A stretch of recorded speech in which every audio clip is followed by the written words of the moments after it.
Should LeBron James swear in front of kids? How powerful is positive language when coaching? Will the Lakers be left out of the playoff picture? The only question left is, say it with me, you win. Hey, sports fans, Coach Nick here, and welcome to the P-Ball Breakdown Podcast. As always, I'm joined today by Dave DuFour at Dave DuFour NBA. It's been a little while, Dave, since we've actually interacted, but it's always nice to have you on a nice Saturday morning discussion on basketball. Yeah, this is weird to record on a Saturday morning, but hey, let's talk hoops. I haven't talked basketball in a while, so this is what we do when I was in Chicago all last week visiting the folks, and now I'm leaving tomorrow out of the country for about 8 days with the wife to Paris. So I have to sneak it in when I can. I got to give you. You've been to Paris? No? I mean, in college. Oh well, I got to give you some adult Paris tips, and not like XXX adult. Right. I'll take whatever you want to give me, by the way. So no. Yeah. So okay, yeah, you'll have to do that, and you know what? We're slowly getting all of our stuff already scheduled, so get it over here quick before we're booked. Nonetheless, let's talk some hoops. Yesterday I think I might have sparked a national debate from Twitter. It kind of felt that way only because the length of the argument, or actually it's a conversation about swearing in front of kids as a coach. It seemed like, I couldn't tell the timing, but it sounded like he that will be not named on Fox Sports decided to have a whole show about it, or a segment about it that someone shared with me, and it sounded like it could have been sort of after this big discussion we started having. So there was a great speech by LeBron James tweeted out to his son's AAU team, and he made a really great point about being able to play your role. And he drops like an F-bomb in the middle of that whole thing. And I just sort of said, and by the way, I didn't light him up. I didn't judge him. I just said, this is a great thing what he said. I just disagree that he used the F word. And it sparked a whole, it's still kind of going. It's kind of petering out finally, but it's still going. But I think you have an interesting take on this whole idea. Well, I think that the context of your words matter as much, if not more, than the words themselves. Meaning, I curse quite a bit, right? I think that colorful language is important, and I like it. But there are things that you can say to kids that are a lot worse than dropping a random F-bomb. Now, if he directed the F-bomb at a kid, or, called the kid an asshole, like that's a different story. But that's about the context. And, hell, Stan Van Gundy. Oh, form a fucking wall. Yeah, but right? You're talking. Okay, so great. Let's talk about Stan Van Gundy. Now, hold on. Now, I get your differentiation, but I've said that to kids that I coach, high school kids. Would you expect that? Maybe let's just go through some scenarios here. Would you expect a teacher to be, even on occasion, swearing in the classroom?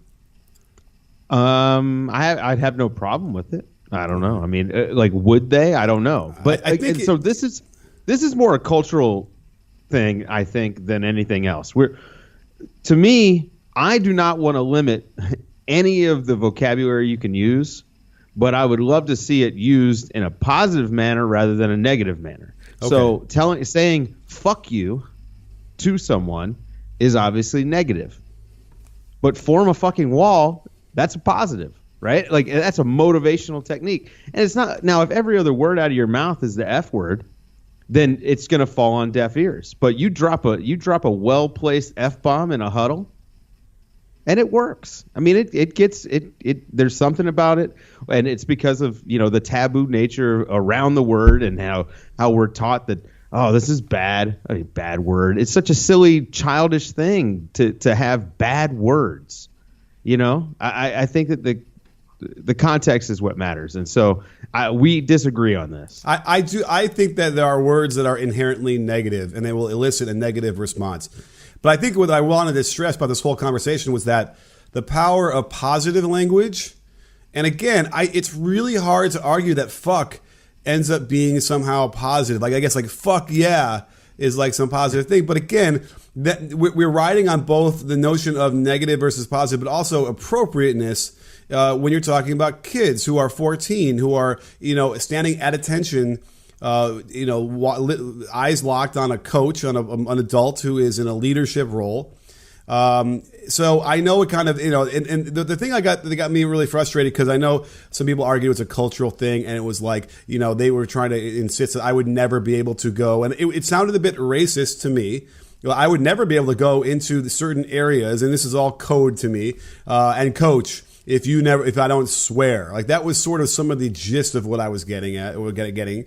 And I just thought it's such the biggest nonsense of all time. But I think the key here is the power of positive language. I think we're just now understanding the science behind this and how it can motivate and uplift. And I just feel like we're in the Stone Age at this point.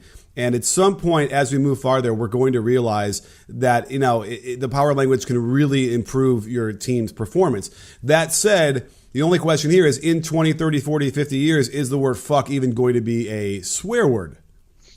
Well, it's not now. That's my point, is that this idea that these are swear words, right? Like, it's not like he's dropping the C-bomb. Like that with that inherently has a negative connotation, at least in America. But then if you go to England, Australia, it doesn't. Right. So, again, the idea that there are certain words that are bad, whether they have like positive or negative context, is silly. I think that context is the only thing that matters in language, and in particular in this type of language. I distinctly remember telling my kid to kick the other team's ass. Right now, and to me, ass isn't a swear word. Okay, neither is Jesus Christ. Right, but fuck is also not a swear word to me. And by the way, I apologize for people listening to this podcast. Hopefully you don't have kids in the car if you don't want them to hear the F word. But like, that word doesn't bother me. If I had kids, it wouldn't bother me. And to be honest, most 14-year-olds are, saying that word, whether it's from listening to music or watching movies or whatever. Most likely they're hearing it at home from their parents. I mean, hell, I grew up thinking my middle name was Damn It. Oh, great. Now you're taking some. You got to attribute that if you're going to use that line, don't you? What? Did I steal that from somebody? Yeah. What do you mean? That's from the most famous. That's the most famous stand-up by Bill Cosby. Oh, actually, he said that he thought his name was Jesus Christ. Oh, because there you Jesus go. Christ, get in here! But then his brother thought his name was Damn It. You never heard that? That's one of the most famous. I never heard it, or at least consciously heard it. Yes, so no, I didn't seeped in there. Because then at one point they yell at the brother, "Jesus Christ, get in here!" He goes, "But Dad, I thought my name was Damn It." So anyway, but back to my point. I do think I agree with you that language is powerful, and that positive language is extremely powerful. But I don't think that certain words are inherently bad just because of the words that they are. I think it's all about how you use them, just like anything else. Can't we but what about like the notion of role model and uplifting and even if we're just in the level of appropriateness of language, like why can't, if you want to argue whether fuck is a bad word or not, like clearly you can't say it on TV. You can't say it in the classroom. But why can't you say it on TV? I mean, because of outdated rules. That's why. I think that, remember, it's 2018. It's not 1950. And a lot of those rules about what you can say on TV were made a long, long time ago. I mean, I'm sorry, but this is not Leave It to Beaver. We're all a little bit more educated. We're all a little bit more kind of conscious of our surroundings. And I don't need the government or anyone else in particular telling me what I can and can't say in whatever setting. That's me. I think throughout the years we've always had certain words that are triggering like that, and that can incite stuff. You could argue even one of the kids kind of reacts a little bit to him saying it in a maybe surprised way, maybe not negative way, but surprised way. So it does. We can't ignore the fact that it still carries weight, and it does have. I think we got to take the taboo away. I think it's right. Sort of like if you legalize marijuana use goes down. Yeah. The taboo goes away, and so it's whatever. I'm not saying that using the F word would go down. Definitely wouldn't in my house. Yeah, and by the way, and I have no problem. If you swear a lot, like at the college level or at the pro level, that doesn't matter to me. I just think we were talking about 13, 14-year-old kids who have an obligation, and I never swore, never. In fact, and that's fine. That's your prerogative. My thing is, though, I just don't see the problem. But I do have problems with the way that coaches are aggressive with kids. I don't like that. I see a lot of coaches do that. Whether it's aggressive language toward them or gesturing toward them or even some physical aggression, that concerns me a lot more than giving a speech and dropping an F-bomb or whatever. Yeah. Well, okay, and I would argue that there is some relationship to those different things, and the control you have over language also can be the control you have over the way you communicate overall, and so that's why it just seems like. Until we get to a day where every single word is not taboo anymore, and it doesn't, has a swearing connotation, and we're not there, it just seems like we have that obligation. I do want to play the quick soundbite just so we can all hear it and get the sense of what LeBron was saying. So here it is. We got Hall of Famers and some of the best players that ever played a game came off the bench or didn't play. That don't mean you ain't good. There's guys in the NBA that don't play. Does that mean they're not good? They got to the NBA because they were sorry? They're just playing a role. If you don't want to roll, play tennis or play golf. Because then you can do what the fuck you want to do. And then you got nobody else to blame because it's only an individual sport. If that's what you want to do, play tennis or play golf. But if you want to play a team sport, there's going to be things that you got to give up to get what you want. Okay, so, he wasn't directing it at anybody. The kid does kind of look up at him. Great speech. It's a great speech. It is a great speech. It's a really great what he said about understanding your role. Yeah, good message. And again, like that's a positive message to me. Mm-hmm. I think more kids probably need to hear that unedited than any other sort of rah-rah speech or anything else that coaches try. Which, again, back to the negative stuff. Like I do think that there's still way too much negative coaching. And I'm much more concerned about that than somebody dropping an F. Yeah. Well, the only thing I found interesting about the whole discussion was that the point of this, and I'll say again, as I quoted that video on Twitter, was he said great stuff. I just disagree with using the F word. Like that's all, and that was really what I said. All I said is I just disagree with it. I disagree. But like to hear people, and then because the funny thing is when you kind of argue the other side, you're kind of saying, yeah, it's okay. You can swear all you want. And it's sort of, I think, you're not saying that either. I think what you're getting toward is, if you drop the occasional swear word for whatever, but right. But then we get to this whole situation where it's I'm not putting any limits on it. No, I see. Okay. Yeah. All right. Yeah. I'm like the NRA. Let's swear. I'm like young the kids. NRA when it comes to swearing, right? I'm like the NRA of swearing. All right. Well, you swear all you want. Again, now my only problem is if anything goes negative. I'm not into negative coaching. I still feel like you'd have a problem if you were coaching your girls at the high school level. I mean, I'm assuming that you weren't just dropping F-bombs all over the place when you were coaching. Well, no, because that's an ineffective way to communicate. If every word that came out of my mouth was the F word, then what are we getting done during a timeout? Like nothing. It's a modifier. It's not a noun. You know what I mean? It's not a verb. Well, it could be. You know what I mean as well. I just feel like I would be hard pressed to believe that there are coaches out there. I mean, listen, we know like Bob Hurley did it. Sure. But he's grandfathered in from another era at a private school. But I just would feel I would be shocked if there are freshman coaches out there that have really foul language that are permitted to do that. All right, so I mean, Bobby Knight might not have dropped a lot of F-bombs in his huddles, but he's an asshole. He probably did. I'm saying, like, even if he didn't, he's an asshole who treated people like shit. So, like, that bugs me a lot more than dropping an F-bomb in a huddle. I mean, I think, I don't know. I'm over it. I'm good. I'm done. I'm done. Well, without question, LeBron is a visionary. By opening a school for kids in Akron, to standing up for his political beliefs publicly, to throwing beautiful dimes to his teammates on the court. And it's the same kind of vision you can get by ordering your contact lenses from Simple Contacts. A convenient way to reorder your contact lenses that will save you money. When my wife runs out of her contacts, it's normally a nightmare to renew her prescription, and sometimes she's forced to wear her old ones for days until she finds the time to go out and pick them up. With Simple Contacts, they bring the doctor to you. You can take a vision test at home in under 5 minutes, then a real doctor reviews your test and writes you a new prescription. This isn't a replacement for your periodic full eye health exam, but it's the next best thing. Simple Contacts offers every brand of lenses, and their prices are unbeatable, and shipping is free.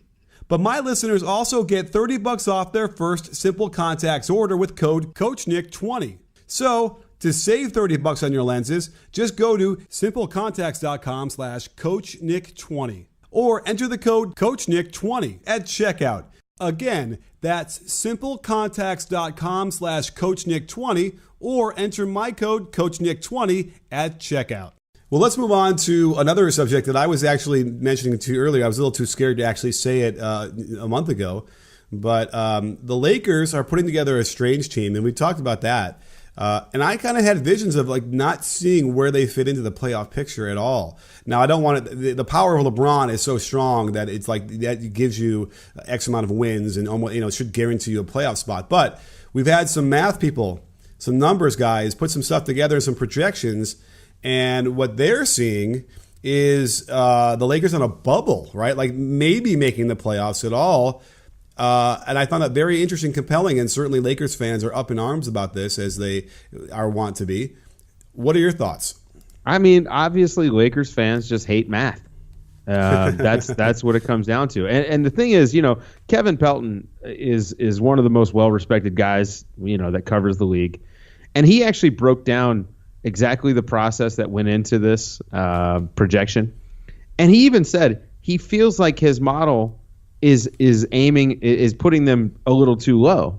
He said he feels that way personally, but the model is the model. And I think that it's hard for fans to kind of wrap their head around that. Like the model gives me this. Now I may feel different personally, which I do. I think the Lakers are going to probably make the playoffs because it's hard to go against LeBron. But the model shows this. And now, those models they're not predictors. I mean, they're not like time machines where they go into the future and they're like, this is what happens.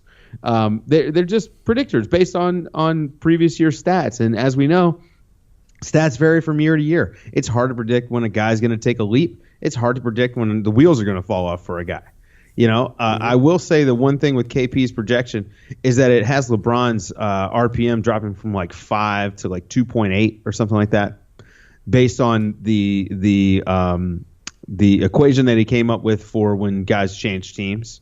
Okay. Now, when LeBron went from Cleveland to Miami the first time, he dropped from like +8 to like +4.8. So there was a big drop when he made that change. I don't know what happened between the last year Miami and Cleveland. I only know that because KP pointed it out in his piece. But I think that the other problem you've got is that people are just seeing the projections and they're not reading the analysis that goes along with it. And I think that's a problem that's inherent on the internet in general. It's how we wound up with the president that we have. You read a headline or you see a graphic and that's it. That's all you see. You don't read the accompanying article. And that's probably the what's causing all this controversy is that people aren't actually looking at it. If you talk to a Lakers fan and you said, I think given what they've got, this is what they have right now, not what they're going to have at the trade deadline. Barring injuries to other teams, and a lot of teams in the West got better. A lot of teams in the West are going to be healthier. The Lakers are somewhere between 5 and 10. Now, I think the 10 is unlikely, and I think the 5 is unlikely. I think they're probably a 6 or 7 seed, if I'm guessing. But I think that most Lakers fans would agree. Like at least the ones I've talked to, the sensible ones, sure, they agree. Yeah, they're probably somewhere between 5 and 10 because the West is hard. There's a lot of good teams in the West. So, yeah, I think you agree with me on that? You think most people just aren't reading it? No, well, I kind of agree with the projection, the projection itself. I kind of feel like it's a ragtag group of players. And here's the biggest issue in my mind. Whatever you want to predict for LeBron's production, it can't get any better than it was last year, can it? I don't see how. Yeah, I don't see how. Right? So, maybe that's the most. And I'm glad that Kevin was able to factor that in, like when you change teams, because clearly, like the most he's going to be able to do is what he did last year, and that at 33 or 34, whatever he's going to be, it's like already that's an issue. But it's not that; it's the defense. And if you want to play defense in the regular season the way he played in the West, and if that affects the rest of the team, which it was not a great defensive team last year, to say the least, that's what I'm really concerned with. The Lakers' defense was actually okay. It was? They were okay. If only we had a way of checking. That's right. The Lakers' defense was okay. And Lonzo Ball. Oh, 12th. Whoops. Yeah. Yes. There's an argument to be made that Lonzo Ball is going to be the best defensive point guard that LeBron's ever had, which is insane, right? Like, so point of attack defense, you're going to be okay. They're going to switch a ton because, that's just what they're going to do. Yeah. Now, the issue I have is, like rim protection. Is JaVale at, 14 minutes a game with JaVale, is that going to be enough? And then there's the expectation that LeBron's going to play some center. Yeah, I think it's just I do think it's tough to predict these sorts of things, and we gotta see how things shake out in training camp, and really I think around Christmas you can start predicting. Right. You need to see how they're going to play.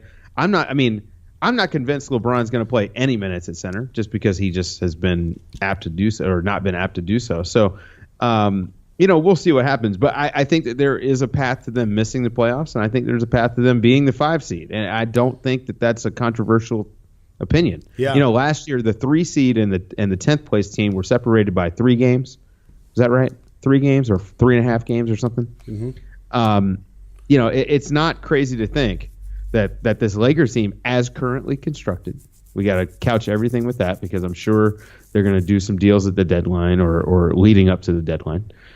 As currently constructed, it's not crazy to think that this team might miss the playoffs. I think that a lot of Lakers fans are expecting this big leap from Brandon Ingram, despite the fact that we haven't really seen anything to predict that. Doesn't mean it won't happen, but they're expecting it. They're expecting Lonzo to be better or shoot better.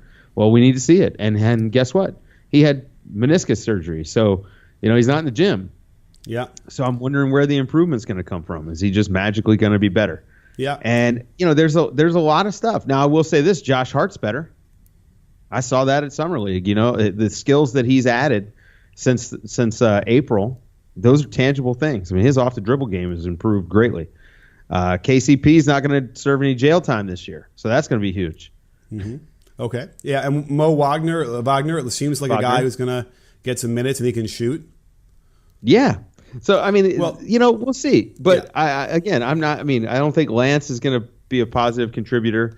Rondo, we'll see. He'll be good when the national TV games, which luckily the Lakers play a ton of those. Right. But well, yeah. And by the way, this is the chance I think LeBron finally has, because it's been up and down, the LeBron effect of playing with him, right? We always, there'll be much better, much more open shots. It's kind of hit or miss. Sometimes players will play a lot better when they play alongside him, and other times they don't. And I think this is going to be the chance for him to, really display that ability to make his teammates better.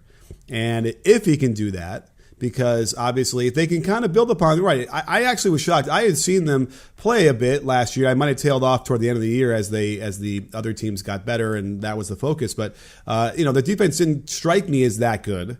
But so I'm very surprised they got up to 12th by the end of the year there. But if they can maintain that, I mean, that would then obviously their offense simply will go up from 23rd to adding LeBron. It will go up to 10, right? Probably 12th, yeah. 11th, 12th. So yeah, if you're 12th in offense and 12th in defense, that you should make the playoffs. I'd imagine, kind of close. Yeah, you should. So we'll see how it goes. But people getting upset about the projection, I just think it's a little silly. I think it's, again, you're arguing with math. You're not arguing.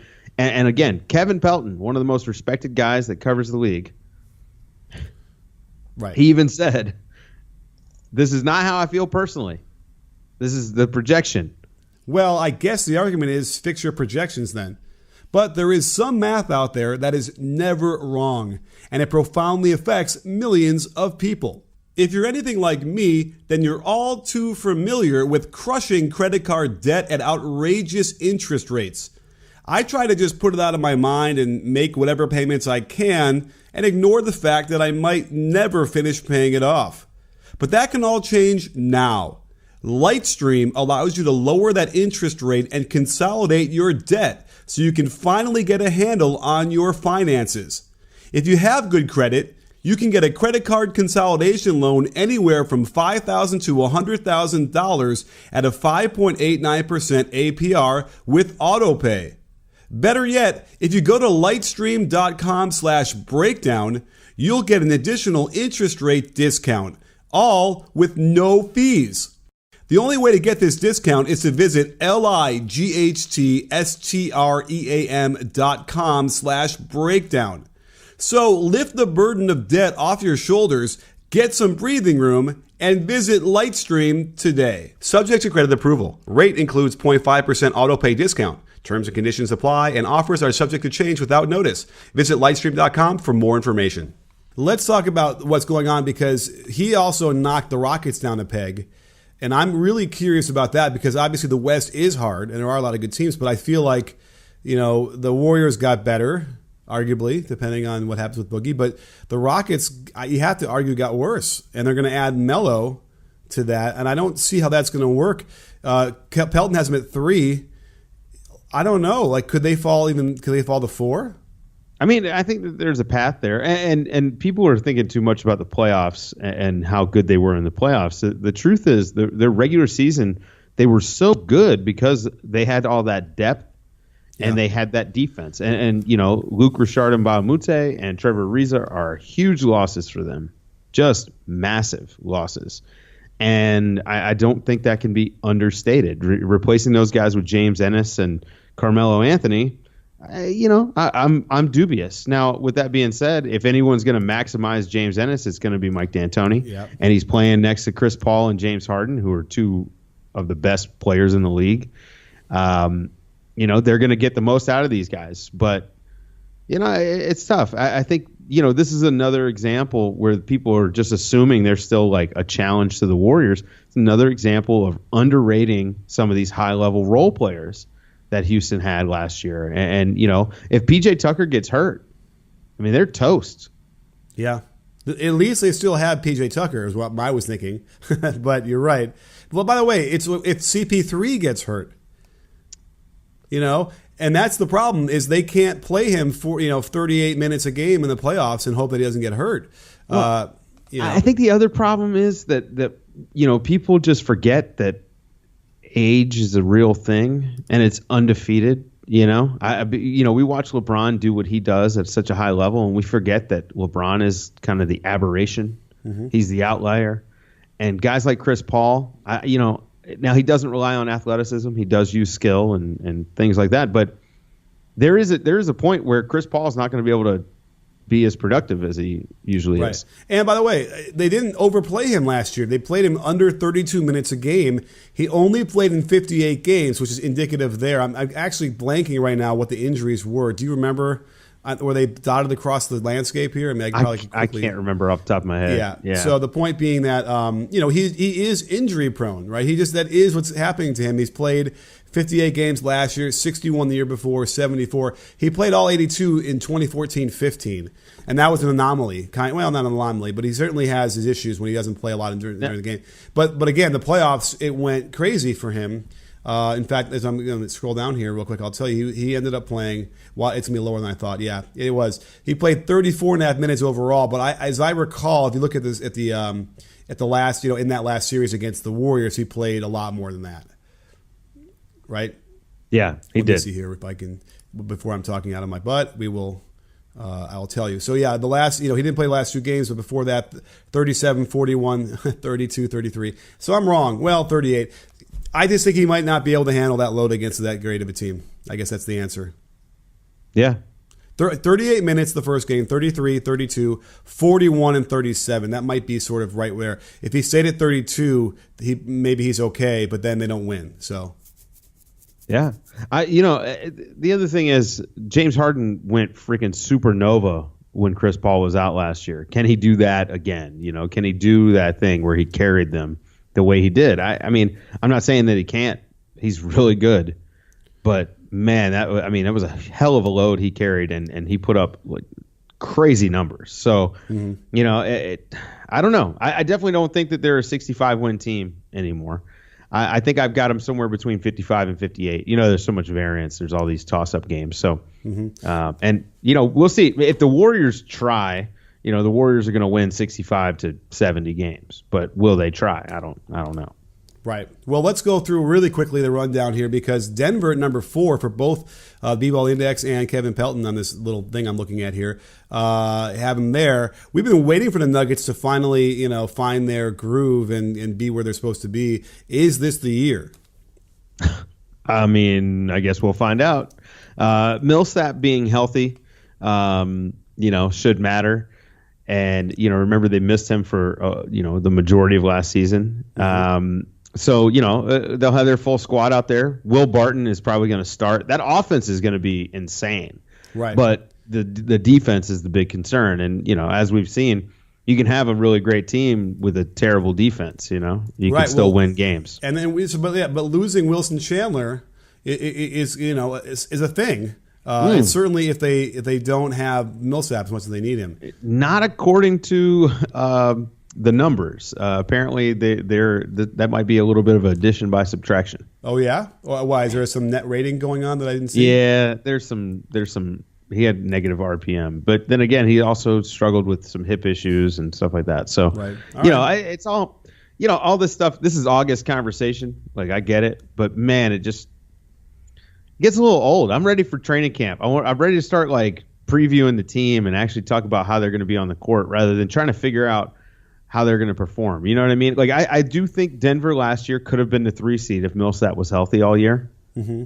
Just like I think if Gobert was healthy all year, Utah clearly would have been the 3 seed. That's actually a good argument. And again, Utah has the issue of simply matchup issues with like the Rockets, for instance, or maybe even the Warriors. But that doesn't matter till the playoffs. Right. But, yeah. That's actually the Jazz fans should be glad that we're looking at them through the crucible of the playoffs now. We're not even going to be talking about the regular season. Which is what we were always doing with the Cavs, for instance. And even though they would get the whatever seed and they would get all the way to the finals, it was always like, well, what's going to happen there? So, okay. And then, Minnesota, I'm also a little bit worried about. I don't know if they're going to be 5th. I feel like they're stuck at a crossroads and might not make it. I think OKC could be better than 6th. I think OKC is likely the 3 or 4 seed. I think OKC is really good. I think we're underrating them quite a bit. Mm-hmm. Robertson coming back, being healthy. I mean, he was so important to them, and they were really gelling and hitting their stride when he got hurt. And it was a devastating injury for them, which is crazy to think that a guy who's that much of a zero on offense is so important to their team. And I know like people will see that as a knock, but to me, it was actually like, well, that's good team construction. You got him on a good contract, and he's a vital player, and he starts and plays for you, and you lose him, and your whole team suffers. Like, yeah, okay, so it's hard to replace those guys when they go down during the season. Look at what happens to the Warriors when Steph Curry's out. Mm-hmm. They just don't play the same game, and unfortunately, OKC can only kind of play one way, and they need Robertson to do that. So.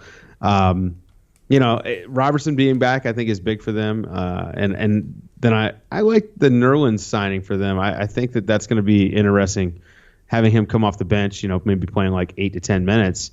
Mm-hmm. We'll see. I think him and Grant, that's quite a bit of switchy shot blocking. Yeah. No, I'm looking forward to Grant finally getting the right opportunity offensively to do really well. And then by subtraction, getting rid of Melo will be another one of those things in even more of a mold than like the Wilson Chandler thing where I think that was holding them back. And then it's interesting that the Spurs, without Kawhi, got the 7th seed anyway. And they're going to add DeMar DeRozan. And actually, it's not true. They lost Slow-Mo. Did they lose anybody else? They lost Danny Green. Oh yeah, right, in the trade. Okay, so I guess 2 starters. So we're starting to see that the Spurs are not getting zero respect, and no one thinks they're going to make the playoffs. Yeah, I think that they're probably going to make the playoffs. Oh, okay. Well, listen, you can't have 12 teams in the playoffs. I know. See, this is the problem. This is exactly the problem. So, but what we forgot is Memphis. Yeah. Memphis, I'm irrationally exuberant. If they get those guys healthy, they're a playoff team. You can't argue with. You can't convince me otherwise. And I'm telling you, Jaren Jackson Jr. is just going to be really good. I like Dylan Brooks. And Jaren Jackson is going to be really good from day one. Hey, let me remind you. Well, last time they had Conley and Gasol healthy, they went to the conference finals or something like that. They went to the conference finals not long ago with that team. without Randolph. And then Randolph got in trouble with the BS punch with the Adams. Remember that? They probably could have won that series. Oh, wait, I think that was the series, right? No. Was that the series when OKC made it to the NBA Finals? Which one was that? When all I know is I was watching footage and the Grizzlies were in the conference finals, whatever year that was.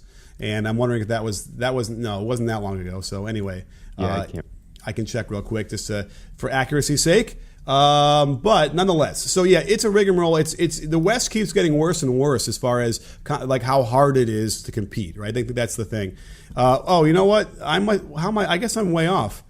Last time they made the conference finals, according to this, is in 03-04. What was I watching? Maybe I guess it was, and then they didn't. This isn't right, is it? I'm looking at B-ball ref. Oh my God! They haven't made the conference. No, I'm wrong. I hit Minnesota Timberwolves. I'm like talking and clicking at the same time instead of Memphis. I missed it by a couple. All right, here we go. They were in the conference finals in 2013. Yeah. And they lost to the Spurs. Yeah, and in the second round in 14-15. So I'm telling you, man, we don't know about what kind of coach Bickerstaff really is. We're going to find out. But you get Conley and Gasol healthy, and they have some guys around them now. I can't see them not making the playoffs if they maintain their health. Yeah. All right. Well, listen, another great show. I wonder if I got swayed at all about swearing. I just don't. I mean, listen, whatever you want to say about the ability to motivate or how that works on a well-timed thing, I guess I'm going to get stuck on the appropriateness until that time when it's not inappropriate. Yeah, but I'm telling you that time is right now.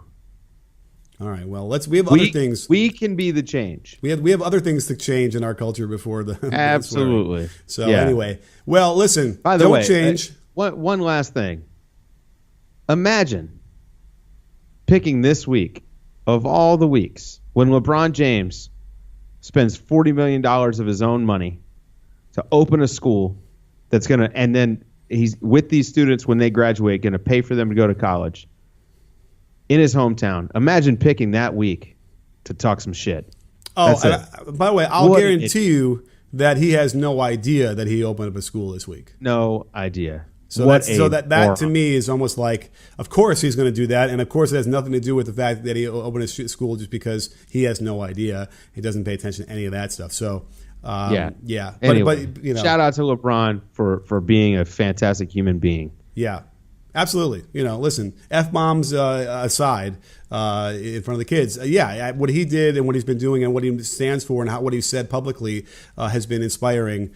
On that end. And if he ever wants to swear and drop F-bombs talking about Trump, man, that's certainly open season. I'll be more than happy to advocate for that. So, Dave, fucking great podcast, and we will talk when I get back from Paris next week. And don't forget, sports fans, at B-Ball Breakdown, we're not a channel, we're a conversation. You in? Are you in, Dave? Yes, I am.